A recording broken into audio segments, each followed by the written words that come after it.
যুক্তরাষ্ট্র কি তাদের যুদ্ধের খরচ নিয়ে সাধারণ মানুষকে মিথ্যা বলছে? হোয়াইট হাউস বলছে খরচ $30 বিলিয়ন, কিন্তু বাস্তবে সেটা 100 বিলিয়ন ছাড়িয়েছে। কেন এই বিশাল অসঙ্গতি? আর ইরানের পাল্টা হামলায় মার্কিন সামরিক স্থাপনা কি আসলে ধ্বংসস্তূপে পরিণত হয়েছে? যদি জানতে চান পর্দার আড়ালে আসলে কি ঘটছে, তবে আজকের ভিডিওটি আপনার জন্য। পুরো সত্য জানতে সাথেই থাকুন।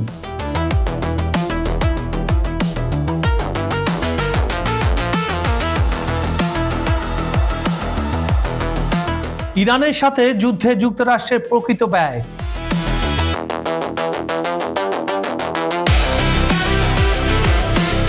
যুদ্ধের ময়দানে সামরিক শক্তির লড়াইয়ের পাশাপাশি অর্থনৈতিক প্রভাবও অত্যন্ত গুরুত্বপূর্ণ। ইরানের সাথে চলমান সংঘাতের ক্ষেত্রেও বিষয়টা কিন্তু ব্যতিক্রম নয়। সাম্প্রতিক বিভিন্ন তথ্য ও আভ্যন্তরীণ মূল্যায়নের ধারণা পাওয়া গেছে, এই যুদ্ধে যুক্তরাষ্ট্রের ব্যয় ওয়াশিংটনের দেওয়া সরকারি হিসাবের চেয়ে অনেক বেশি। সরকারি পর্যায়ে এতদিন প্রায় $30 বিলিয়ন হিসাব তুলে ধরা হলেও প্রকৃত ব্যয় 80 থেকে 100 বিলিয়ন ডলার ছাড়িয়ে গেছে বলে একাধিক সূত্র থেকে জানা গেছে। যুদ্ধ পরিচালনা, সামরিক অভিযান, ধ্বংস হওয়া সরঞ্জাম প্রতিস্থাপন এবং অবকাঠামো পুনর্গঠন মিলিয়ে এই বিশাল ব্যয়ের অঙ্ক দাঁড়িয়েছে। বিশেষ করে মধ্যপ্রাচ্যে অবস্থিত যুক্তরাষ্ট্রের গুরুত্বপূর্ণ সামরিক স্থাপনাগুলো, যেমন বাহরাইনে অবস্থিত মার্কিন নৌবাহিনীর কেন্দ্রীয় সদর দপ্তর, ইরানের পাল্টা হামলায় মারাত্মক ক্ষতির মুখে পড়েছে। এই অবকাঠামো পুনর্নির্মাণেই প্রায় $1 বিলিয়ন প্রয়োজন হতে পারে। এছাড়া প্রেসিডেন্ট ডোনাল্ড ট্রাম্পের যুদ্ধবিরতি বাতিলের ঘোষণার পর নতুন করে উত্তেজনা বৃদ্ধি পাওয়ায় অভিযান পরিচালনার ব্যয় ও নিরাপত্তা খরচ প্রতিদিনই বেড়েই চলেছে, যা মার্কিন ভঙ্গুর অর্থনীতিতে চাপ পড়ছে। এদিকে আবার সরকারি হিসাবের স্বচ্ছতা নিয়ে বড় ধরনের প্রশ্ন উঠেছে। যুদ্ধের মাত্রা ও স্থায়িত্ব বাড়লেও কংগ্রেসের সামনে পেশ করা ব্যয়ের অঙ্কে বড় ধরনের পরিবর্তন না আসায় অসঙ্গতির বিষয়টি স্পষ্ট হয়েছে। বিশেষ করে হোয়াইট হাউস যখন নতুন করে $88 বিলিয়ন সম্পূরক তহবিল চেয়েছে, তখন প্রশ্ন উঠেছে, যদি প্রকৃত ব্যয় $30 বিলিয়ন হয়, তবে এত বিপুল অর্থের প্রয়োজন কেন? এই অসঙ্গতি প্রশাসনের স্বচ্ছতা নিয়ে নতুন বিতর্কের জন্ম দিয়েছে। স্বাধীন গবেষক স্টিভেন সেমলারের বিশ্লেষণ অনুযায়ী যুদ্ধে এখন পর্যন্ত $103 বিলিয়ন বেশি খরচ হয়েছে, যার মধ্যে কেবল অস্ত্রের পেছনে ব্যয় হয়েছে $47 বিলিয়ন। সেমলারের মতে প্রশাসন যুদ্ধের প্রকৃত খরচ নিয়ে জনসমক্ষে বিভ্রান্ত করছে। এই যুদ্ধের আর্থিক প্রভাব কেবল সামরিক বাজেটের মধ্যে সীমাবদ্ধ নেই। হরমুজ প্রণালীতে অস্থিরতার ফলে বিশ্ববাজারে জ্বালানির দাম বৃদ্ধি পেয়েছে, যার সরাসরি নেতিবাচক প্রভাব পড়েছে সাধারণ মানুষের উপর। যুদ্ধের কারণে জ্বালানির মূল্য বৃদ্ধিতে যুক্তরাষ্ট্রের ভোক্তাদের অতিরিক্ত প্রায় $69 বিলিয়ন গুনতে হচ্ছে। এ যুদ্ধে চড়া মূল্য কেবল যুদ্ধক্ষেত্রে সীমাবদ্ধ নয়, বরং সাধারণ নাগরিকরা তাদের দৈনন্দিন জীবনেও এর চরম খেসারত দিচ্ছেন। সরকারি ভাষ্য এবং বাস্তব পরিস্থিতির এই আকাশ পাতাল ফারাক এখন বিশ্বজুড়ে আলোচনার জন্ম দিয়েছে। ইরান ও যুক্তরাষ্ট্রের নজিরবিহীন সামরিক উত্তেজনা।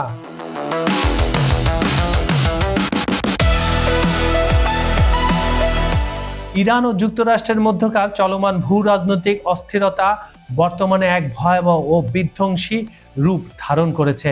সাম্প্রতিক সময়ে ইরানের সামরিক বাহিনী অপারেশন ট্রুথ নাসার 2 এর আওতায় জর্ডান ও বাহরাইনে অবস্থিত মার্কিন সামরিক স্থাপনাগুলোতে নজিরবিহীন ও সুনির্দিষ্ট হামলা চালিয়েছে।